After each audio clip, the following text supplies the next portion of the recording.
Kung maalala ninyo mga kapatid, ang iglesia na ito, ang grupong ito ay naitatag, hindi sa aking kapakanan. Naitatag ang grupong ito, ang iglesia na ito, ay para sa kapakanan ng mga membro at nung mga maaabot pa natin sa ating mga gawain na ito. Ang sabi niya rito kay Apostol Pilipos, sinasabi niya, pagmalasikitan ninyo ang kapakanan ng iba at hindi lamang ang sa inyong sarili. So, ibig sabihin, nung naitatag ito, hindi lang sa aking pang sarili, kundi sa bawat membro ng grupong naitatag na ito. At sa bawat mga maabot pa natin na mga tao. No? Ibig sabihin, itong iglesia na ito, itong grupo na ito, para maiwasan o walang rason na later on na tayo'y napangaralan ng salita ng Diyos, na tayo'y alam natin ng Diyos, hindi tayo mangmang sa Diyos, hindi tayo magiging sakim. At hindi rin tayo malulunod sa iba't ibang kasalanan. Yun ang layunin ng grupong ito. Yun ang layunin kung bakit naitatag ang iglesia na ito. Upang sa ganon, ang bawat membro ay magkaroon ng sapat na kaalaman tungkol sa Diyos.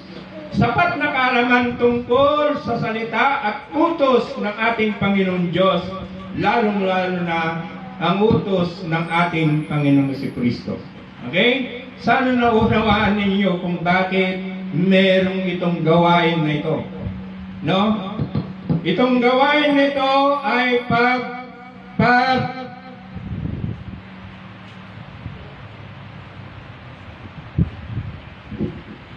kapag naipos ito, ay maraming taong maabot nitong gawain na ito. Okay?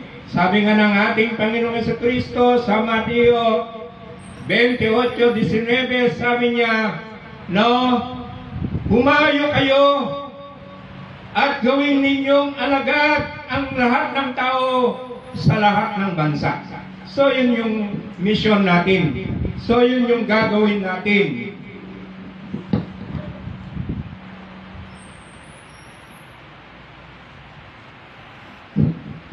So,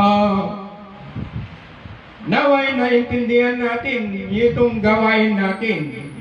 Meron tayong mission.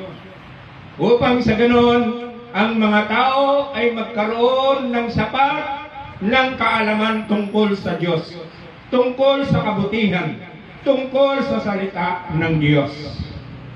Ngayon, sakim ang tao at nalunod sa iba't ibang kasalanan dahil sa kamangmangan sa Diyos. Alam nila na mayroong Diyos, pero hindi nila alam ang kanyang kalooban, ang kanyang salita. Alam nila na mayroong tinatawag na Kristo kasi sila ay nagse-celebrate ng Christmas tuwing December.